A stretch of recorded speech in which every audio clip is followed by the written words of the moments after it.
थरे भावन्तु आपण आपणकर पिला को कप सिरप दौरान सामान्य कफ पाई किंतु हठात सकाल उठी देखला बेलू आपण पिलांकर डेथ। ठीक एमती गोटे घटना देखा मिली मध्य प्रदेश सामान्य कप सिरप 20 जन पिलांकर जीवन जाइछि। ये सब सामान्य गोटे कप सिरप जो थे औषध कम विष बेसी थिला एवं आश्चर्य कथा हूँ कि यही कप सिरप आम देश भारत ही बनई थिला।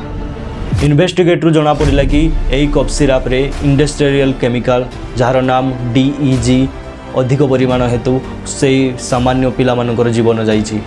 यही DEG एमती गोटे केमिकल जहाँ रेडिएटर एवं एंटी फ्रिज रे यूज हुए एवं यहाँ सेवन करिया द्वारा से 20 जन पिलांकर जीवन जाइछि। आपण माने भाबुथुए ए घटना नुआ किंतु ए घटना नुआ नुहे। एमती ठीक 2022 रे गाम्बिया रे 70 जन पिला मानकर भी जीवन जाइଥିଲା और यही कप सिरप एवं आश्चर्य कथा यही कप सिरप आम देश ही भारत ही बनई थिला। आम देश भारत सारा विश्व रे द फार्मासी ऑफ वर्ल्ड नाम रे परिचित किंतु सही देश आज एमिति औषध बनाउछि जहाँ द्वारा बहुत पिला मानकर जीवन जाउछि।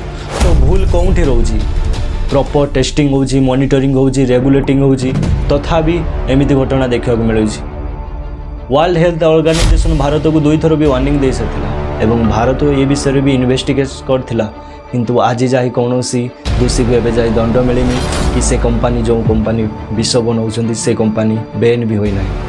तो थरे भावन्तु आज जाए कौन कारखाना कि कौन दोषी एवं जाए दंड पाई ना तो से औषध फल जो परिवार नष्ट हो जाए से परिवार कौन हम से बापा माँ से फैमिली कौन हम जदि सामान्य गोटे कप सिरप आम देश में सेफ नुहे तो आम आउ क्या विश्वास करवा।